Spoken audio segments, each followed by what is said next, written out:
자, 앞뒤 좌우로 보고 한 번 더 인사하시죠. 우리 그래도 감사합시다. 아멘. 그냥 그래도 감사합시다. 바뀔 것도 아닌데. 그 제가 생각해 보니까 그래도 감사한 거는 우리는 유치부와 유초동부 성경학교를 했어요. 연계를 안 해도 돼요. 얼마나 감사한지. 여러분, 미시시피주의 셀라토피아 의용소방대원인 하디스라는 분이 있었어요. 이분이 2001년 9월에 화재를 진압하던 중에 불붙은 지붕이 이분의 머리 위로 던져집니다.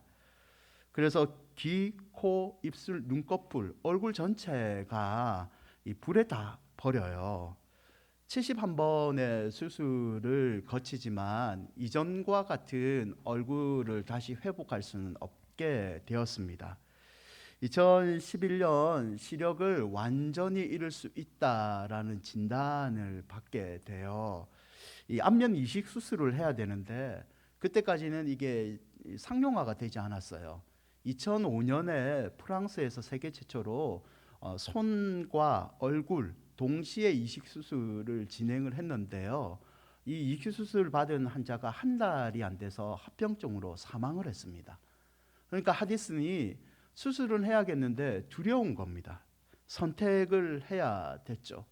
고민을 하던 끝에 하디스는 죽음을 각오하고 수술을 하기로 결정을 합니다. 2015년 8월에 미국 뉴욕대 랑건 메디컬 센터에 100명의 의료진들이 26시간 동안 이 하디슨의 안면 이식 수술을 진행을 합니다. 수술은 어렵지만 성공을 했어요. 그래서 새 얼굴을 얻게 되는데요. 사진 한번 보여주세요. 이제 정상적인 얼굴, 화재로 탄 얼굴, 그리고 맨 끝이 수술로 성공한 얼굴이에요. 수술은 성공해서 이제 스스로 눈을 뜨고 감고 표정을 지을 수도 있고요. 나중에는 많이 회복되어서 운전까지 할 수 있게 되었습니다. 이 이식 수술 6년이 지난 다음에요. 하드슨이 이런 말을 남깁니다. 나처럼 심각한 외상을 입은 사람은 97%가 극단적인 선택, 죽음을 선택한다. 이런 모습으로 살 수 없다는 생각이 지배하기 때문이다. 그런 부상을 입을 수 있는 것을 만약에 받아들인다면 누구나 희망이 생긴다. 무엇이든 이룰 수 있으니 용기를 내라. 여러분, 반대의 경우를 선택하는 사람도 있었는데요. 이 브라질에서 악마가 되겠다는 일념으로 자신의 얼굴 변형 수술을 감행한 젊은이가 있었습니다. 코와 손가락을 잘라내버리고요. 이마에 뿔을 이식합니다.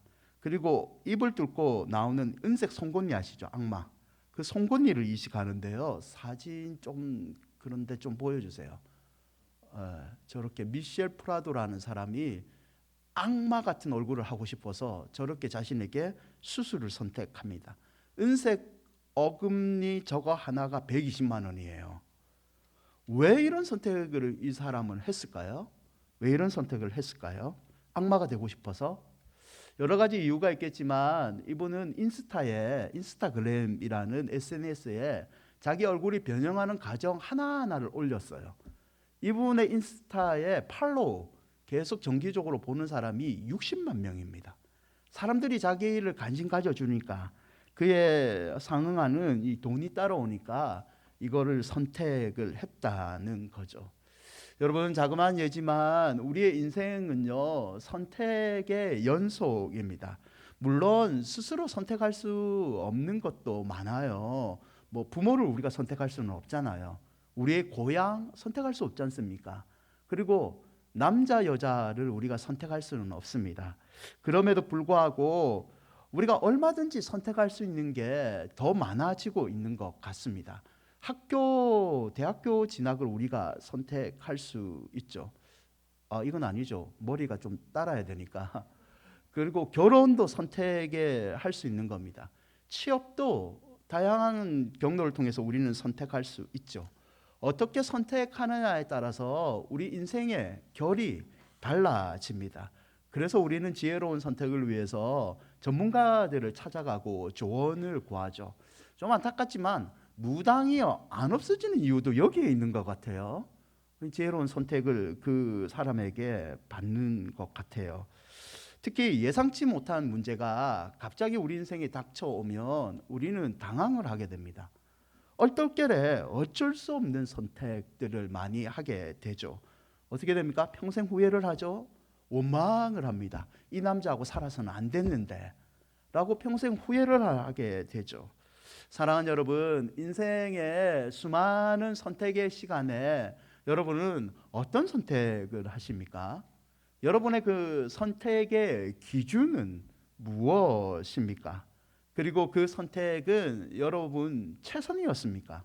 아니면 최악의 기억으로 지금까지 남아 있나요?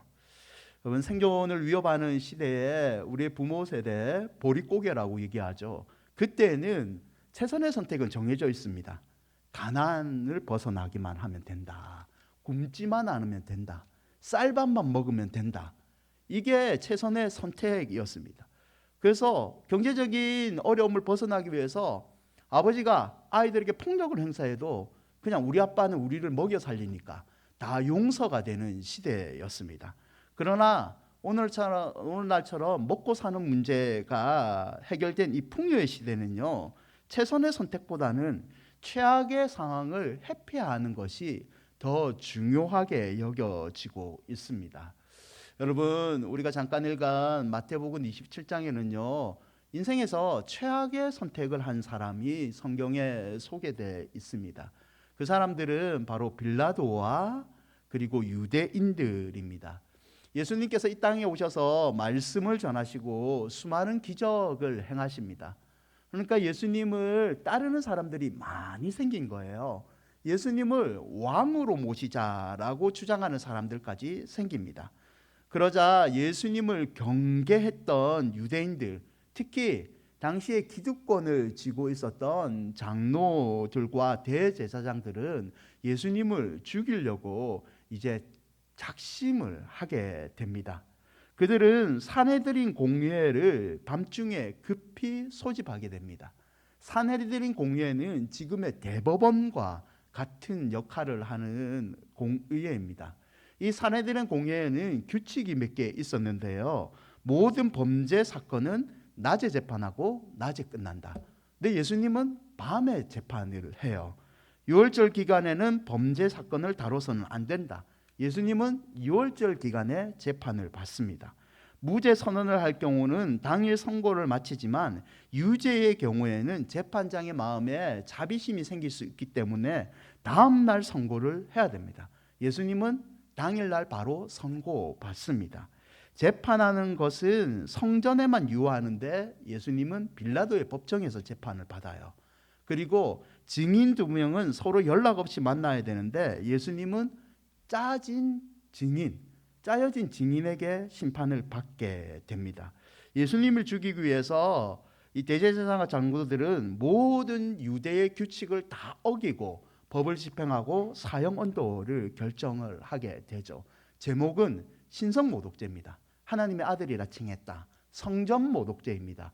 성전을 사흘 안에 헐어버리겠다. 여러분, 그런데 문제가 생깁니다.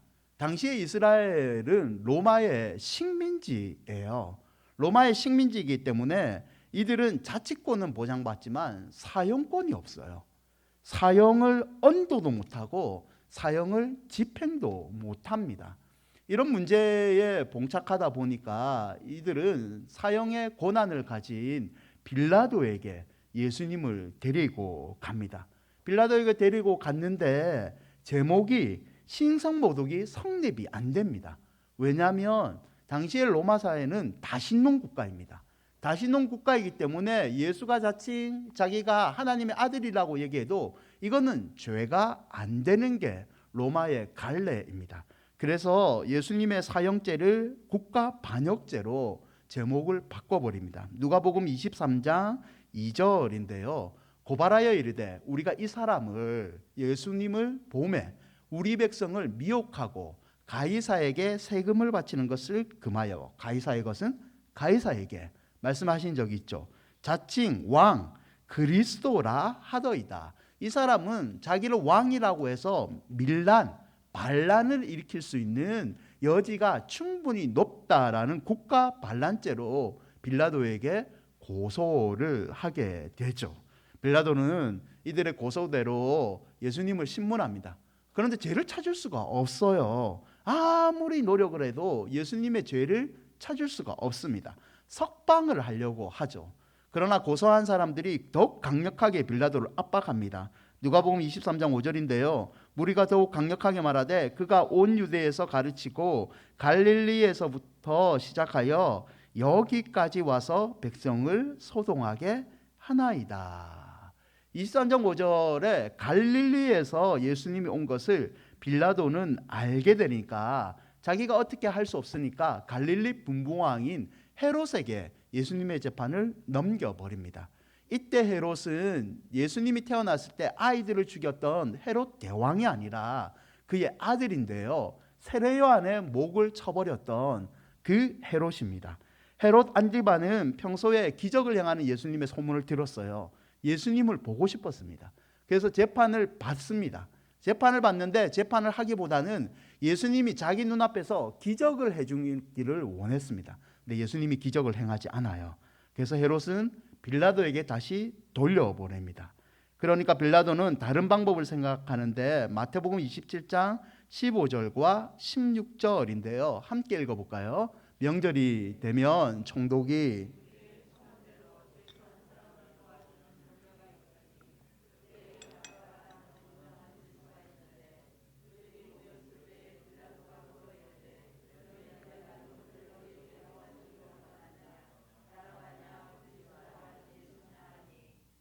빌라도가 죄 없는 예수를 처형하자니까 난감하고 압박하는 무리들을 외면하자니까 난감하니까 순간 좋은 생각을 하나 가집니다. 유대인의 전통에 이 유월절에는 아무리 흉악한 죄수라도 한 명을 놓아주는 간습이 있습니다. 그걸 생각하고 사람들에게 선택을 하라고 하죠. 바라바냐 예수냐. 자기 생각에는 바라바는 흉악한 사람이고 예수는 그래도 사람들에게 선을 베푼 사람이기 때문에 예수님을 선택할 거라고 생각을 했습니다. 그리고 그때 마침 빌라도의 아내가 마태복음 24장 19절에서 남편에게 이런 메시지를 사람을 통해서 전합니다. 총독이 재판석에 앉을 때에 그의 아내가 사람을 보내어 이르되 저 오는 사람에게 아무 상관도 하지 마옵소서. 놓아주라는 말이죠. 꿈에 내가 그 사람 예수님으로 인해서 애를 많이 태웠다, 걱정을 했다, 놓아주십시오, 그게 맞습니다라고 빌라도의 아내가 충고를 합니다. 전승에 따르면 이 빌라도의 아내의 이름은 클라우디아 프로클라라는 여인입니다. 이 사람은 예루살렘에 온 이후 유대교로 개종을 하고 은밀하게 예수님을 믿었다라고 전해져요. 어떻게 했을까요? 빌라도는 이제 어떤 선택을 했을까요? 아내까지 제발 놓아주라 라고 간곡하게 부탁을 했습니다. 빌라도는 예수님을 놓아줄 것 같은 마음이 생겼지만 마태복음 24장 20절과 21절에 무리들의 압박을 이기지 못합니다. 무리들에게 선택해라고 얘기하죠. 총독이 대답하여 이르되 둘 중에 누구를 너희에게 놓아주기를 원하느냐? 이르되 예수? 아니죠, 바라바다. 빌라도의 기대와 달리 군중은 예수님이 아닌 여러분 바라바를 선택합니다. 결국 빌라도는 예수님을 처형하게 되죠. 그리고 자신의 책임을 회피하기 위해서 24장 24절에 손을 씻는 행동을 하게 됩니다. 이 손을 씻는 행동은 유대인의 간습인데요, 나는 죄가 없다, 나는 아무 책임이 없다라고 공개적으로 선언하는 거죠. 25절에 백성이 대답하여 이르되 그 필은, 그 책임은, 그 선택은, 예수를 지킨 모든 책임은 우리와 우리 자손에게 돌리라라고 선택을 하게 됩니다. 여러분, 성경의 이야기를 쭉 이렇게 풀어봤는데요, 여러분 어떤가요? 총독의 관점에서 보면요, 여러분 빌라도는요 최선의 선택을 했습니다. 빌라도는 총독으로서는. 왜죠? 밀란을 막았잖아요. 그리고 자기가 예수의 사형에 관해서 책임도 손을 씻음으로 전가를 시켰잖아요. 진짜 최선의 선택을 한 사람입니다. 유대 지도자들도요, 최선의 선택을 했습니다. 자신들의 정적, 백성들이 자기들 대신 따르려고 했던 정적 예수를 제거를 했지 않습니까? 최선의 선택을 하죠. 그러나 이들의 선택이 과연 끝까지 최선의 선택이었을까요? 여러분, 후에 사마리아 어떤 사람이 빌라도를 찾아옵니다. 그리고 빌라도에게 이런 얘기를 남기죠. 주전 15세기에 모세가 성막의 황금을 그림신산에 숨겨 놓았습니다. 그 황금을 총독이여 차지하십시오. 빌라도가 눈이 돌아가서 그림신산에 올라갑니다. 그런데 이게 사실 사마리아 사람들이 빌라도를 제거하기 위한 계략이었습니다. 천운이었는지 빌라도가 이 암살 계획을 미리 알아차려요. 사마리아 사람들을 무자비하게 죽여버립니다.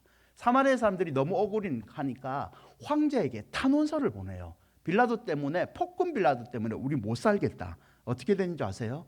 황제가 총독의 편을 들지 않고 밀란을 재우는 게 더 중요하니까 이 사마리아 사람들의 편을 듭니다. 빌라도를 총독에서 면직시켜 버립니다. 빌라도는 면직당하니까, 억울하니까, 이제 끌려가면 사형까지 당할 수 있으니까 자살을 선택합니다. 유세부유스는 교회사에서 이런 말을 남겨요. 빌라도 그는 자살로서 자기 스스로를 심판하였다. 이는 하나님이 그를 무섭게 뒤쫓았기 때문이다. 물론 다른 설도 있어요. 터툴리안 같은 사람은 빌라도가 예수님을 믿었다라고 얘기합니다. 여러분, 어쨌든 빌라도는요, 예수님을 직접 눈으로 본 사람입니다. 맞죠? 빌라도는 예수님을 직접 만났던 사람입니다. 여러분, 만일 빌라도가 예수님을 영접했다면 어떻게 됐을까요?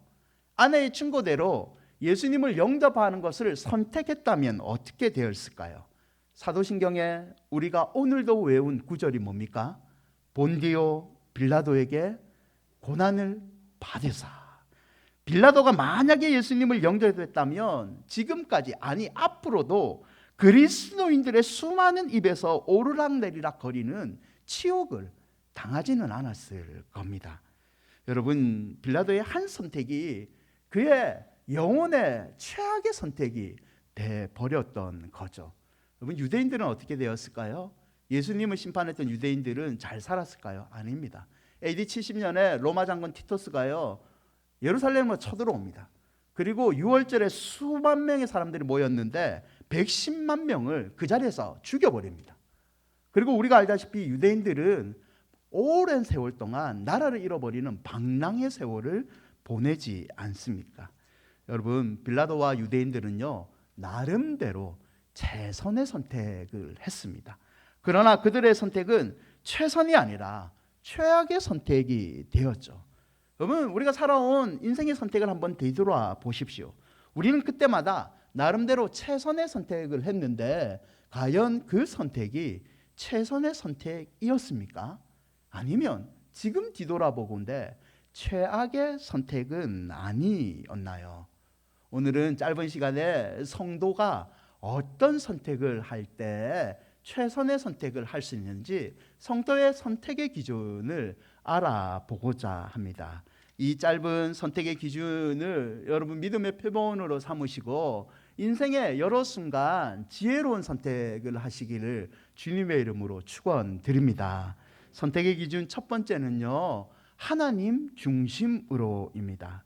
필로는 빌라도를 다음과 같이 평가하는데요, 빌라도는 완고하고 융통성이 없는 잔인한 성격의 소유자이다.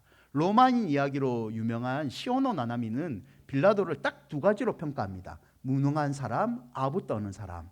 똑같이 유대인 역사가 요세푸스 역시 빌라도는 로마에 지나치게 아부 떠는 그런 잔인한 총독이다라고 평가를 합니다. 당대 유명한 그리고 지금의 역사가들이 빌라도를 왜 아부 떨고 무능하고 잔인한 총독으로만 평가를 했을까요? 당시에 로마 황제가 티베리우스인데요, 티베리우스가 정치에 관심이 없었습니다. 정치는 그의 친구인 세자누스에게 맡겼는데요, 이 세자누스가 빌라도의 친구입니다. 그래서 세자누스가 정권을 잡게 되니까 친구인 빌라도를 유대의 총독으로 그냥 보낸 거예요. 그런데 문제가 생깁니다. 이 세자누스는 잔인한 사람인데 아들을 살해한 사람이거든요. 이 아들을 살해한 세자누스의 범죄가 황제에게 고발이 됩니다. 황제가 화가 나니까 세자누스를 처형시키죠. 그러면 친구인 빌라도가 무서울까요? 안 무서울까요? 친구 덕에 총독이 됐기 때문에 자기도 불안합니다. 이 불안함을 느꼈을 때 유대인들이 예수님을 오늘 본문처럼 끌고 온 겁니다. 그래서 빌라도는 재판을 할 때의 기준이 뭐냐면 예수가 공의로운 사람인가 공의롭지 않은 사람인가, 예수님에게 죄가 있는가 죄가 없는가, 이게 재판의 기준이 아니고 빌라도의 재판의 기준은 황제에게 내가 잘 보일까, 이게 재판의 기준이었다는 겁니다. 여러분 살다 보면요, 우리 인생은 목적 때문에 인생의 방향이 틀어질 때가 있습니다. 잘못된 목적 때문에 신앙도 방향을 틀어버릴 때가 있다는 거죠. 여러분 어떤가요? 신앙이라는 것은요, 잘못된 자기 목적 중심에서 벗어나는 겁니다. 목적을 위해서 수단 방법을 가리지 않고 그 목적만 달성하는 것이 아니라, 신앙은 하나님 말씀과 무관한 것들을 쳐내는 것, 그런 선택을 하는 것이 신앙의 모습이라는 거죠. 여러분 성도는요, 목적 중심으로 사는 사람이 아니라 하나님 중심으로 사는 사람입니다. 아멘? 아멘. 여러분 목적을 위해서 성도는 하나님을 이용하는 사람이 아니라, 잘못된 목적을 가졌다면 하나님이 싫어하시면 버리는 사람이 성도라는 거죠. 성도는 하나님의 방법 믿음으로 인생의 선택을 합니다. 때로는 더디지라도 하나님의 방법을 바라보고 하나님의 방법대로 하기 위해서 그 선택을 끝까지 기다린 사람들이 바로 성도입니다. 여러분 살면서 저도 그런데요, 이런 말을 자주 하죠. 어쩔 수 없는 선택이었어요. 먹고 살려고 그랬어요. 사람들에게 외면당하지 않으려고 그랬어요. 잠시 그런 선택을 한 거지 내 진짜 마음은 그런 마음이 아니에요. 여러분 이런 말은요, 성도의 선택 기준이 아닙니다. 성도는 하나님만 믿는 사람입니다. 또한 하나님도 선택을 하실 때 성도들에게 믿음을 먼저 요구하십니다. 하나님은 선택의 결과를 보시는 분이 아니라 그 선택의 과정 가운데 하나님께 처절하게 매달리는 그 성도의 믿음을 요구하신다는 거죠. 여러분 금식이 있잖아요. 금식, 하나님이 기뻐하시는 금식. 여러분은 왜 금식을 하시나요? 살 빼기 위해서? 아니면 금식한 돈으로 내 삶에 보태 쓰려고? 여러분 금식을 왜 하시나요? 하나님은 우리가 굶어 죽는 것을 원하실까요? 여러분 금식의 가장 큰 의미가 뭡니까? 믿음 아닙니까? 믿음. 내 생명은 하나님께 있습니다. 내 모든 인생의 대소사는 하나님의 손에 달려 있습니다라는 믿음의 표현이 바로 금식 아닙니까? 사랑하는 여러분, 선택은 하나님께 믿음을 보였을 때 최선의 선택이 될 줄 믿습니다. 그러므로 순간순간마다 선택을 할 때 여러분 믿음을 선택하십시오. 하나님 중심으로 생각을 하십시오. 어떤 일을 결정하실 때 나의 생각을 먼저 다른 사람의 조언을 구하기 전에 하나님이라면 어떻게 하실까? 하나님이 내게 원하시는 것은 무엇일까? 기도하며 하나님 중심으로 결정하시기를 바랍니다. 그리할 때 여러분의 선택은 최악이 아니라 최선의 선택이 될 줄 믿습니다. 두 번째, 성도의 선택의 기준은요, 순간보다는 영원을입니다. 사람들은 육적인 존재잖아요. 그래서 당장의 이익을, 육신적이고 물질적인 이익만 추구합니다. 여러분 이거는 본능이에요. 본능입니다. 그러나 성도는 누구나에게 다 있는 이 본능을 이기려고 하는 사람들입니다. 보이는 것보다는 보이지 않는 영원한 것을, 육적인 것보다는 영적인 것을 선택하는 사람들이 바로 하나님을 따르는 성도라는 거죠. 고린도후서 4장 16절과 18절인데요. 우리 함께 읽을까요? 그러므로 우리가 낙심하지 아니하노니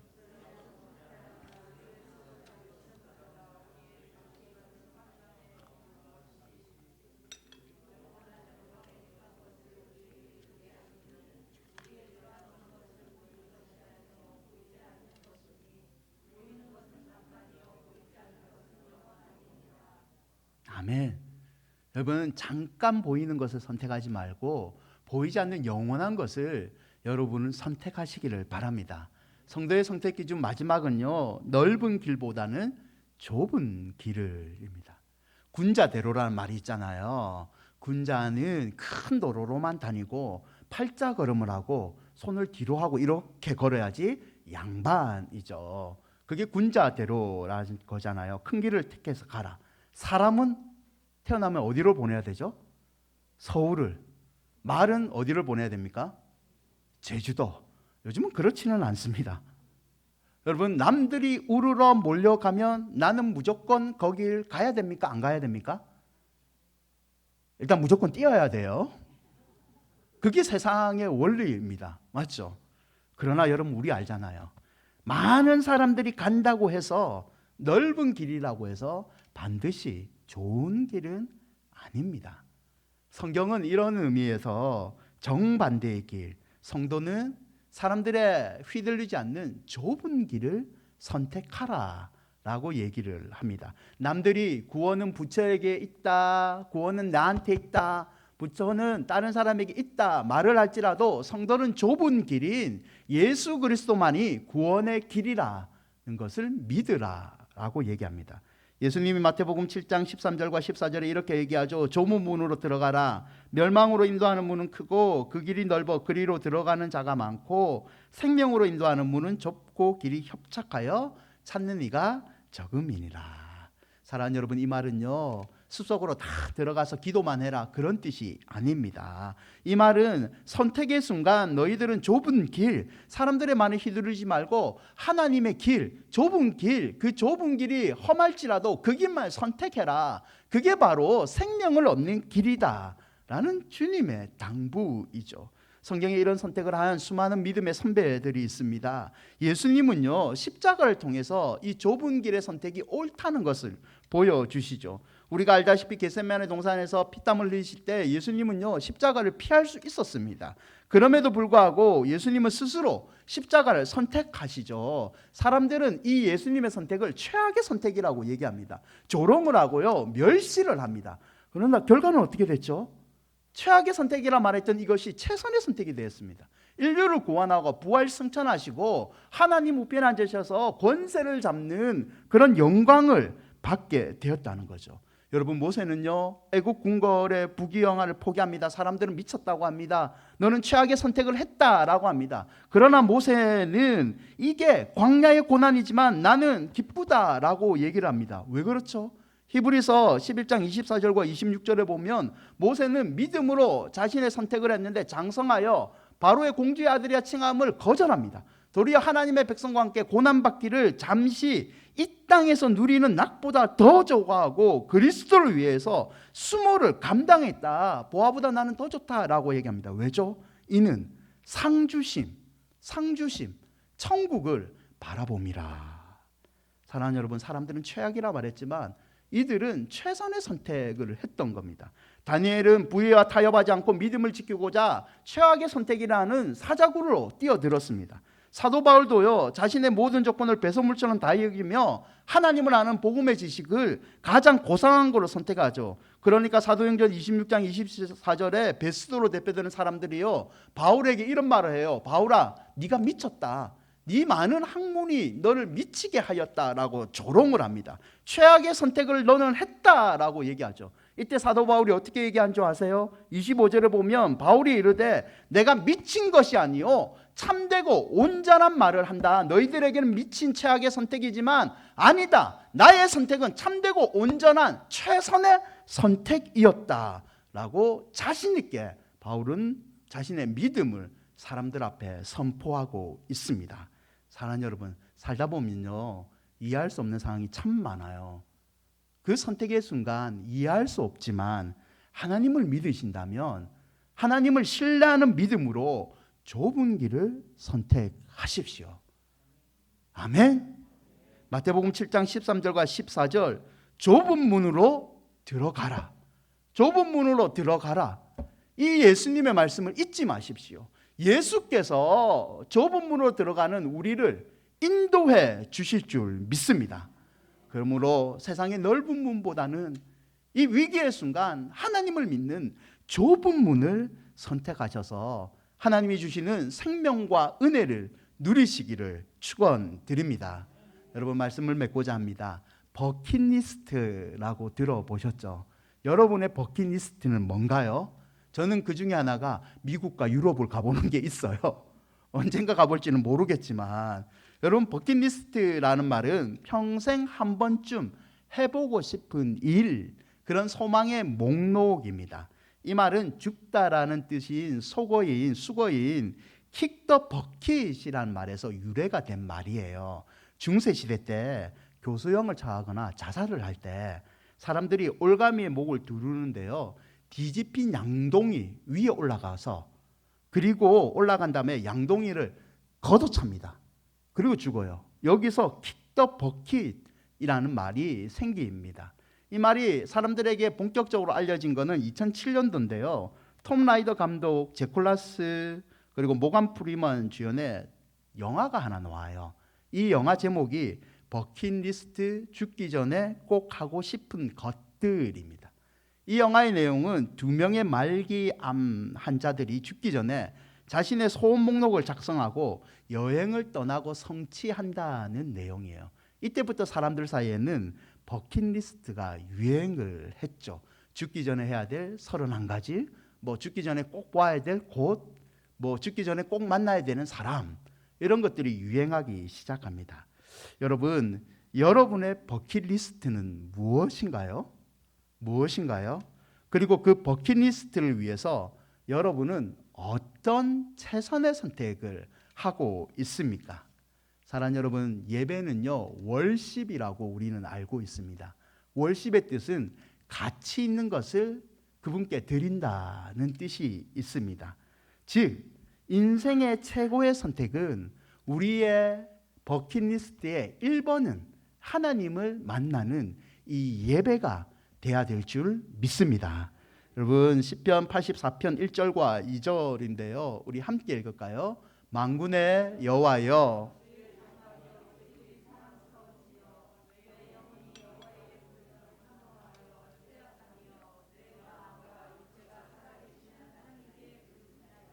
아멘. 그래서 사모한다는 말은요, 여러분, 창백해진다. 내 몸이 아플 정도로 하나님을 만나고 싶다, 사모한다, 그런 뜻을 가지고 있습니다. 사랑하는 여러분 인생의 버킷리스트의 1번이 내 몸이 아플 정도로 하나님을 만나고 예배하는 것, 그게 여러분 인생의 가장 첫 번째의 소원이십니까? 여러분, 하나님을 예배하는 것을 인생의 최고의 소원으로 삼아 보십시오.